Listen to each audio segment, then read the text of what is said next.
Dear students, welcome back. So आज हम HPPSC का आज का जो पेपर है उसके आंसर की का डिस्कस करेंगे। सारे क्वेश्चंस का मैं फटाफट आंसर बता दूंगी। डिटेल सॉल्यूशन ये नहीं है, उसके लिए अगर जरूरत पड़ी तो सेपरेट वीडियो बनेगा। पेपर के लेवल की अगर हम बात करें तो ये वाला जो सेट है, सेट बी है अभी मेरे पास डिस्कशन के लिए। इस वाले सेट में स्टार्टिंग के क्वेश्चंस 50 तक कह सकते हैं कि काफी बेसिक से इजी टाइप के क्वेश्चंस थे, जहां पे देख के मुझे लग रहा था कि कट ऑफ काफी हाई जा सकती है। उसके बाद हाईवे का जो सब्जेक्ट है उससे काफी सारे क्वेश्चंस पूछे जाते हैं और बहुत उटपटांग से क्वेश्चंस हैं। कुछ कुछ ऐसे क्वेश्चंस हैं जो कि कैलकुलेटर के बिना सॉल्व नहीं हो सकते।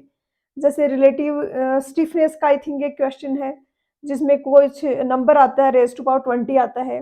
फिर ऑप्शंस ऐसे हैं कि आप अप्रोक्सीमेशन भी नहीं कर सकते। उसी के अलावा और भी कुछ कुछ हाईवे में ऐसे क्वेश्चंस हैं। उसके बाद सर्वे आता है। सर्वे के क्वेश्चंस में फिर से कहूंगी कोई डिफिकल्ट नहीं है, इजी लेवल के क्वेश्चंस हैं। उसके बाद आता है जियोटेक। जियोटेक में न्यूमेरिकल पोर्शन काफी ज्यादा पूछा गया है, और जिन लोगों ने भी गेट के पीवाईक्यूज वाला पोर्शन मेरे चैनल से स्टडी किया होगा, आई एम श्योर आपको जरूर हेल्प मिलेगी होगी उसमें। और किसी ने अगर ईएससी पीवाईक्यूज के क्वेश्चंस भी किए हैं तो वो भी काफी हेल्पफुल रहे होंगे। हाँ, सारे में गेट के पैटर्न के क्वेश्चंस नहीं थे, काफी इजी लेवल के क्वेश्चंस, थ्योरेटिकल क्वेश्चंस भी पूछे गए थे। लेकिन ऐसा होता है, हर एक सब्जेक्ट में यूनिफॉर्मिटी नहीं रहती कि सेम ही लेवल के क्वेश्चंस पूछे जाएं। तो स्टार्ट करते हैं आंसर की का। फर्स्ट क्वेश्चन का यहाँ पर आंसर होगा ऑप्शन ए। 1 मिनट। इसका आंसर होगा ऑप्शन ए फर्स्ट का। सेकंड का होगा मैक्सिमम डेली ड्राफ्ट। यहाँ पे आएगा 10⁻³ क्योंकि H प्लस और OH माइनस इनकी कंसेंट्रेशन का प्रोडक्ट होता है 10⁻40। pH 11 है तो 10⁻11 है, तो ये H प्लस की कंसेंट्रेशन है तो OH माइनस की हो जाएगी 10⁻3। उसके बाद यहाँ पर आता है कि इनऑर्गेनिक पार्टिकल्स जो सेडिमेंटेशन टैंक में सेटल हो रहे हैं, तो यहाँ पर इंडिविजुअल पार्टिकल्स हैं, ये सेटल होते हैं तो स्टोक्स लॉ एप्लीकेबल होता है। अगर कोंगुलेशन करवा के फिर सेटलमेंट करा रहे हैं तो वहां पर फिर स्टोक्स लॉ है वो एप्लीकेबल नहीं होता। यहाँ पर पूछा गया है कि रूरल वाटर सप्लाई है अगर करना है। ये क्वेश्चन थोड़ा कंफ्यूजिंग था। एक चीज आप देख सकते हो कि ग्राउंड वाटर है तो सेडिमेंटेशन नहीं आएगा, तो इसमें आपके दो ऑप्शन कैंसिल हो जाते हैं, दो ऑप्शन यहाँ पर ये बचते हैं। इसमें अब देखा जाए तो एक तो ये दोनों ऑप्शन है और एक ये डी है ओनली। तो पोटेशियम परमैंगनेट है, ये डिसइंफेक्शन का काम भी करता है। स्पेशली जो लोग रूरल एरिया से बिलोंग करते हैं उन्होंने जरूर देखा होगा कि बारिश का टाइम या कोई डिजीज फैल रही है, ऐसे में काफी बार पानी घर पे जो सप्लाई होता है उसमें स्मेल सी आ रही होती है और पोटेशियम परमैंगनेट उसमें डालते हैं, लाल दवा भी बोला जाता है जिसको आई थिंक। तो इसमें फिर 4 अलोन ही करेक्ट होगा क्योंकि ये डिसइंफेक्ट भी करता है, और आयरन और मैग्नीशिया जो डिजोल्व फॉर्म में है ये उनको भी डिपॉजिट करवा के सेपरेट कर देता है। टेम्परेचर वेरिएशन अफेक्ट दे, तो यहाँ पे ऑल ऑफ द अबव होगा, सारे को अफेक्ट करता है टेम्परेचर। वेल ऑक्सीडाइज सीवेज होगा तो उसमें नाइट्रेट्स होंगे क्योंकि ये NO3 है, तो ये फाइनल फॉर्म है अगर ऑक्सीडाइज करते जाए तो नाइट्रोजन को। 9 में दिया है microbial utilization of organic is, ये एक फर्स्ट ऑर्डर रिएक्शन है। जिस रेट से डिकम्पोजिशन हो रहा है, या हम कह सकते हैं जिस रेट से ऑर्गेनिक मैटर कंज्यूम हो रहा है बैक्टीरियाज के थ्रू, वो उसकी कंसेंट्रेशन के प्रोपोर्शनल है। मतलब किसी टाइम पर ऑर्गेनिक मैटर अगर L0 है तो जिस रेट से कंज्यूम हो रहा है ये रेट L0 के प्रोपोर्शनल है डायरेक्टली, और ये होता है first order reaction. Grid channel है, फ्लो वेलोसिटी 0.25 है, 1 मिनट है वो टाइम है, तो यहाँ पे आ जाएगा 0.25 इंटू 1, बट हमें ये सेकंड में है यहाँ पर तो इसको भी सेकंड में लेना पड़ेगा, तो ये आपका आ जाएगा 15 मीटर। गैस जो इवॉल्व होती है स्लज डाइजेशन टैंक में, यहाँ पर अनएरोबिक डिकम्पोजिशन होता है तो गैस होती है वो मीथेन होती है।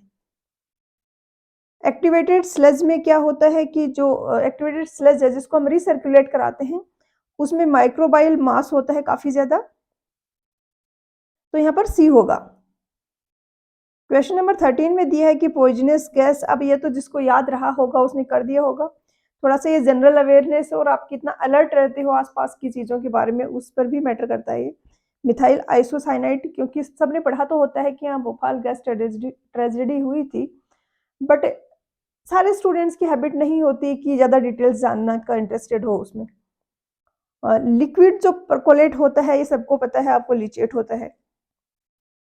ये क्वेश्चन है ईएस की पीवाईक्यू का है और ये क्वेश्चन जिन्होंने ईएस की पीवाईक्यूज प्रैक्टिस नहीं किए हैं वो नहीं कर पाए होंगे और ऐसे क्वेश्चंस डिफरेंस क्रिएट करते हैं स्टूडेंट्स में। यहाँ पर इसका आंसर होगा वो ऑप्शन बी होगा, क्वेश्चन नंबर 15 है ये। 2015 में पूछा गया था ईएस में। इसमें सबसे पहले एसिड फर्मेंटेशन होगा तो 2 होगा सबसे पहले, बी नहीं सॉरी ये होगा ए। उसके बाद होगा एसिड रिग्रेशन और फिर एल्कलाइन फर्मेंटेशन और लास्ट में होता है मीथेन फॉर्मेशन। क्वेश्चन नंबर 16 भी एसी का पीवाईक्यू है। गुप्ता एंड गुप्ता में भी ये क्वेश्चन आपको मिलेगा। बुटाइल रबड़ और बेंटोनाइट 3 एंड 5 ये होंगे आंसर। हॉट वायर एनीमोमीटर होता है फ्लो वेलोसिटी के लिए। क्रिटिकल स्टेट ऑफ फ्लो है नॉन रेक्टेंगुलर चैनल के लिए, तो आपको पता ही होगा कि ये 1 होता है क्रिटिकल फ्लो के लिए। तो इसी को आप अगर मॉडिफाई करोगे तो ए आ जाएगा आंसर। क्वेश्चन नंबर 92 है। ये काफी स्टूडेंट्स ने स्किप किया होगा, नहीं कर पाए होंगे। बेसिकली किसी ने अगर गेट की पीवाईक्यू समझ के की है तो उसने ये क्वेश्चन कर लिया होगा, क्योंकि वहां पर M2 प्रोफाइल पे काफी क्वेश्चंस आपको मिलेंगे और वो काफी डिटेल्ड है। यहाँ पर तो सिर्फ इतना पूछा गया है कि M2 प्रोफाइल में ये जो डेप्थ है ये कैसे चेंज होती है। तो ये ऐसे NDL है, इससे नीचे इस तरीके से जारी होती है ये ऐसे, और ये यहाँ पर आपकी CDL होती है और ये M2 प्रोफाइल बनता है यहाँ पर। तो NDL से नीचे होता है, CDL से ऊपर होता है। यहाँ पर बी आ जाएगा answer, above critical but below normal. Question number 20 है। ये फ्लो नोजल का न्यूमेरिकल है। इसमें चेंज इन मोमेंटम है वो इक्वल होगा फोर्स के, तो MV होगा, M की जगह आप करोगे Q इंटू। क्वेश्चन नंबर 20 में क्या होगा कि फोर्स एक्सर्टेड पूछा है, फोर्स होता है MV की जगह आपका आ जाएगा rho into Q per unit जो मास ट्रांसफर हो रहा है, मल्टीप्लाई बाई V यहाँ पे आएगा CV इंटू 2GH का रूट, क्योंकि आपको हेड दिया गया है। Q की जगह आप लिखोगे AV, तो ये इक्वेशन बन जाएगी रो AV स्क्वायर, V की जगह आ जाएगा CV 2GH का रूट। इसको पूरे को जब सोल्व करोगे तो answer I think option B आएगा।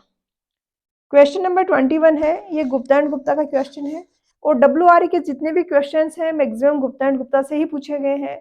बहुत ही सिंपल बेसिक वाले से क्वेश्चंस हैं, बट अगर किसी ने ये वर्ड पहले नहीं सुना है तो क्वेश्चन नहीं कर पाए होंगे, क्योंकि एलिमेंट्री प्रोफाइल ऐसा प्रोफाइल है ग्रेविटी डैम का जिसमें हम अपलिफ्ट प्रेशर, सेल्फ वेट और वाटर प्रेशर 3 ही फोर्सेज कंसिडर करते हैं।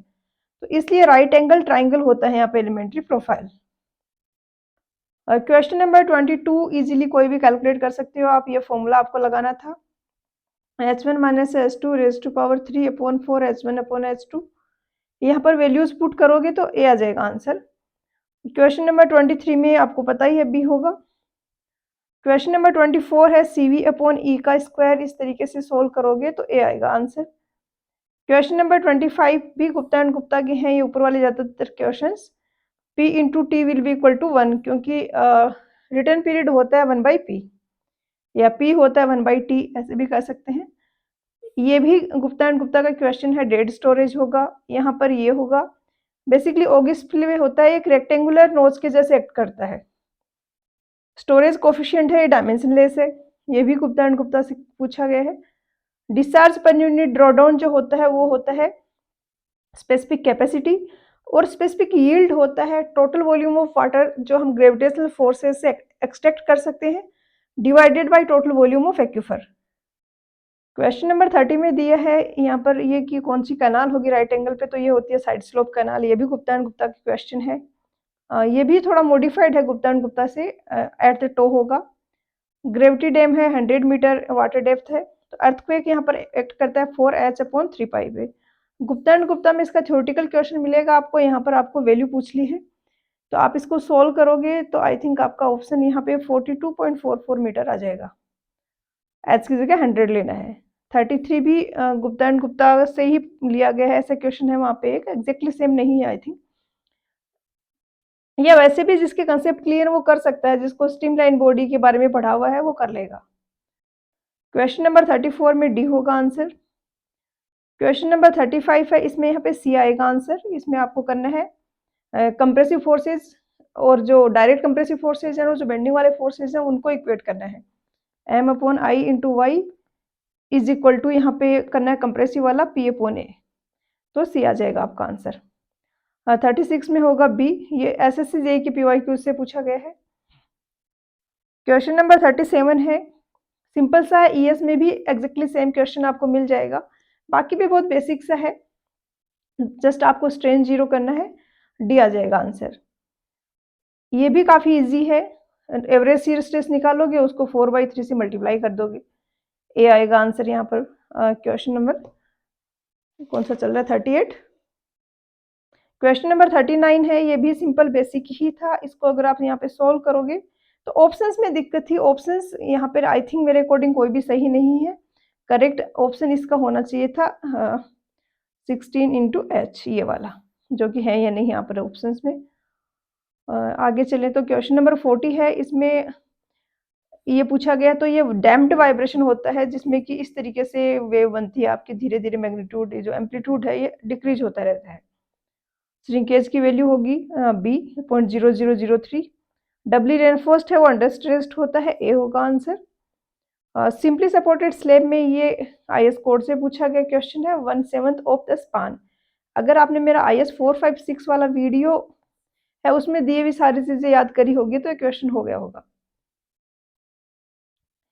यहाँ पर पूछा लैप स्प्लाइसेस कब यूज नहीं करेंगे, तो 32 mm से ग्रेटर अगर है तो यहाँ पर लैप स्प्लाइसेस जो है उनको यूज नहीं किया जाता।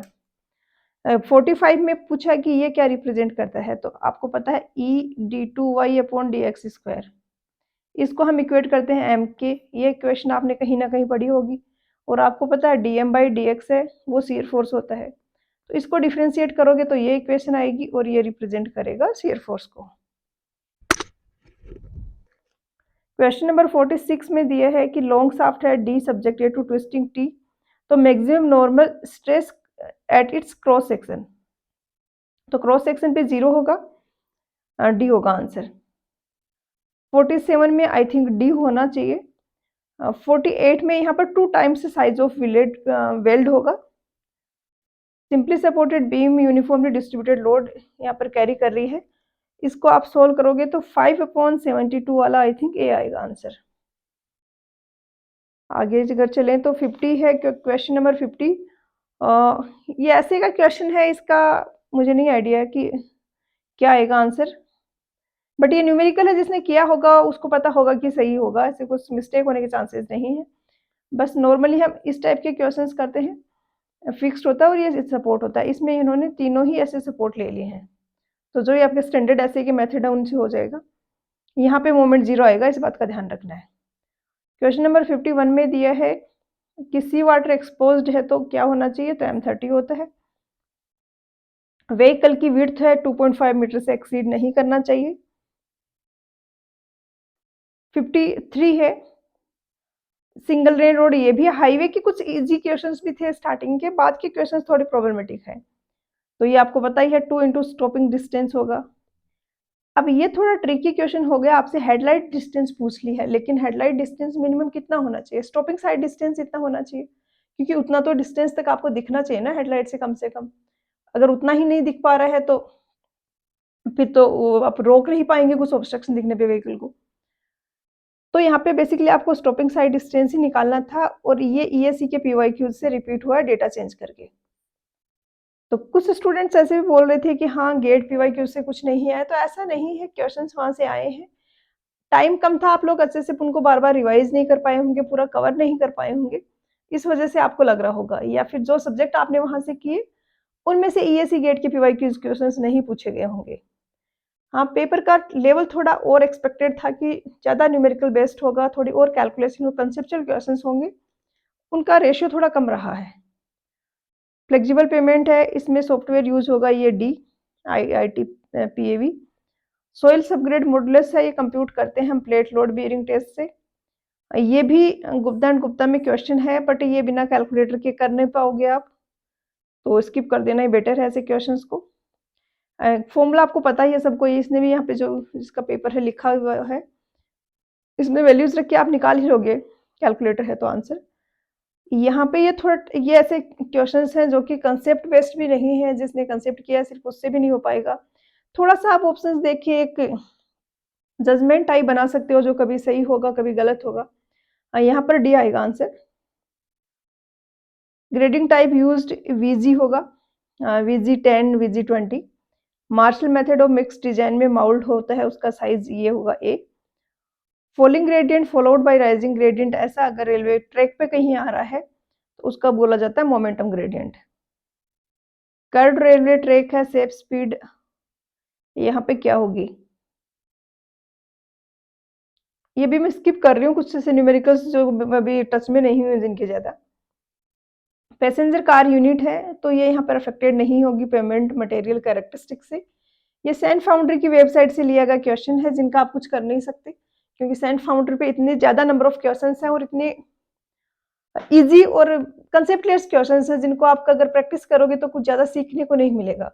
तो मैं नहीं एडवाइज करूंगी कि आप यहाँ से क्वेश्चन प्रैक्टिस करें, बट यहाँ इन्होंने थोड़ा सा ऑप्शन चेंज करके दिया है, ये क्वेश्चन वहां से कॉपी किया है।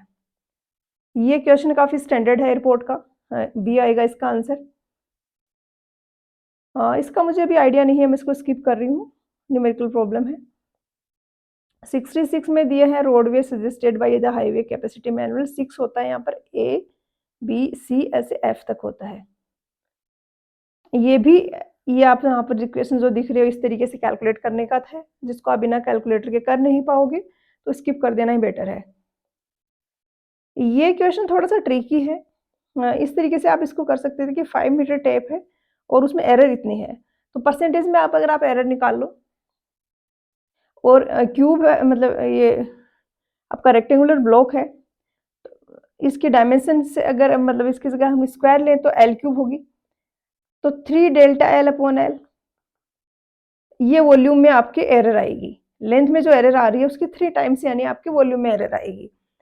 अब लेंथ में एरर आ रही है परसेंटेज में अगर देखा जाए तो इंटू 100, तो ये आएगा आई थिंक 0.2, तो परसेंट वॉल्यूम में हो जाएगा इसका 3 टाइम्स यानी 0.6%, यानी delta V upon V 2.8 into 100 is equal to 0.6, 0.2 एक मल्टीप्लाई हो गया 0.6 हो जाएगा। यहाँ से आप डेल्टा वी निकाल लो और उसको जो ओरिजिनल वॉल्यूम है उसमें ऐड कर दो, तो फिर आपका आंसर ऑप्शन सी आ जाएगा। क्वेश्चन नंबर 69 है, ये भी बिना कैलकुलेटर के आप नहीं सोल्व कर पाओगे, स्पेशली ऑप्शंस इन्होंने ऐसे दे दिए हैं। सिंपल है कंसेप्ट, तो सबको पता है कि tan theta is equal to 1/25 यानी 0.004 है, तो थीटा की वैल्यू क्या होगी। तो ऐसे क्वेश्चंस में तो आपको डरने की जरूरत नहीं है, कोई भी नहीं कर पाया होगा इनको, कोई ऐसे याद नहीं करके गया होगा कि हाँ 10 इनवर्स 0.04 की वैल्यू क्या होती है। Zero graduation in prismatic compass conceptual question है ये, I think Gupta and Gupta में भी आपको मिलेगा, साउथ एंड होता है, ये हो सकता है काफी स्टूडेंट्स का गलत हुआ हो। रीडिंग का ये भी कंसेप्चुअल क्वेश्चन है, इसमें बी होगा आंसर। ये कर दिए होंगे जिनके कंसेप्ट क्लियर है और जिन्होंने सर्वे के क्वेश्चंस प्रैक्टिस किए हुए हैं। लेटीट्यूड ये है, बीरिंग ये है। इस क्वेश्चन में आपको मैं एक ट्रिक बताती हूँ, जिसका भी ये पेपर है उन्होंने भी ये क्वेश्चन स्किप किया है। हालांकि इस क्वेश्चन को आप बिना कैलकुलेटर के कर सकते थे, क्योंकि आपको ऑप्शंस यहाँ पर ऐसे दिए हैं। आप 30 के लिए कैलकुलेट कर लीजिए, ये कैलकुलेट करना था, आपको दिख रहा है। अगर मैं 30 के लिए कैलकुलेट करूँ कोस 30, तो कोस 30 मेरा होता है √3/2, √3 इंटू 2। इसको सोल्व करोगे तो आपकी 135 से कुछ बड़ी वैल्यू आएगी, थोड़ी सी कुछ 145 के आसपास, तो आप उससे जज कर सकते हो कि कोस 24 लोगे तो ये वैल्यू और भी बड़ी आएगी, और भी बड़ी आएगी तो एल की वैल्यू आपकी और भी छोटी आएगी, तो ए ही ऑप्शन बचता है ऐसे में एक। 73 है, काफी इजी है, कर लोगे आप, डी होगा। 74 है, ये भी काफी कॉमन सा गुप्ता एंड गुप्ता का क्वेश्चन है, ये भी एग्जैक्टली सेम है या थोड़ा मॉडिफाइड है, गुप्ता एंड गुप्ता भी मिलेगा आपको, शायद ये सी के पीवाईक्यूज में भी मिल सकता है, सी होगा इसका आंसर। रेसिप्रोकल लेवलिंग बहुत ही स्टैंडर्ड सा क्वेश्चन है, सर्वे के क्वेश्चंस में आप नहीं कर सकते कि क्वेश्चंस बहुत ज्यादा टफ या ऐसे कुछ पूछ लिए हैं जो आप नहीं कर पाओ, सी होगा इसका आंसर। ये भी बहुत बेसिक सा क्वेश्चन है कि इन दोनों के बीच में से अगर आपको 100 का पास कराना है कंटूर, तो वो कहाँ से जाएगा, इंटरपोलेशन से आप निकाल सकते हो, ए होगा। ये भी काफी इजी है, यहाँ पर ए ट्रेपेजोइडल का एरिया निकाल के इसको 10 से मल्टीप्लाई कर दीजिए, एरिया निकालने के लिए साइड स्लोप आपको दिया गया है, तो ये 40 हो जाएगा, ये 20 है तो इधर भी 40 हो जाएगा, तो डी आ जाएगा आंसर। 79 का यहाँ पर आई थिंक सी होगा, थोड़ा कंफ्यूजन है यहाँ पे सी और डी में, आई थिंक डी होना चाहिए। बेसिकली ये आरएल वगैरह निकालते हैं, इसी को बोलते हैं वर्टिकल कंट्रोल, तो उससे फिर हम कंट्रोल लाइंस प्लॉट कर सकते हैं। रिवर्स कर्व इजी है काफी, सी होगा। 81 में axis signal correction trigonometric levelling में लगाते हैं, क्योंकि आपकी जो सिग्नल आपने लगाया हुआ है जहाँ पर रीडिंग ले रहे हो उसके ऊपर, उसकी हाइट इंस्ट्रूमेंट की हाइट के इक्वल नहीं होती है, उनमें डिफरेंस होता है काफ़ी बार। लीस्ट स्क्वायर काफ़ी सिंपल क्वेश्चन था, बी होगा। 83 में objective of cross sectioning is to find, C होगा इसका। बेंटोनाइट इज यहाँ पे आई थिंक डी होना चाहिए। 85 है इसमें, ये आप आगे सोयल मैकेनिक्स के क्वेश्चंस आ गए हैं और इनमें मोस्टली न्यूमेरिकल्स हैं, तो वैसे तो आई डोंट थिंक आपको डाउट होगा, और मेरे पास अभी टाइम भी नहीं था तो मैं इनको सोल्व नहीं कर पाई हूँ। अगर आप चाहते हो इनके भी आंसर्स मैं आपको प्रोवाइड करूँ तो कल मैं कर दूंगी, नहीं तो आपने किया होगा तो आई डोंट थिंक उसमें फिर मिस्टेक होने के चांसेस ज़्यादा होते हैं न्यूमेरिकल्स में। और जियोटेक में जिसने भी न्यूमेरिकल्स प्रैक्टिस किए होंगे, गेट के मेरे पीवाईक्यूज के सेशन अटेंड किए हों या ईएससी के किए हैं, वो काफ़ी ज़्यादा हेल्पफुल रहा होगा उनके लिए। तो मिलते हैं नेक्स्ट लेक्चर में।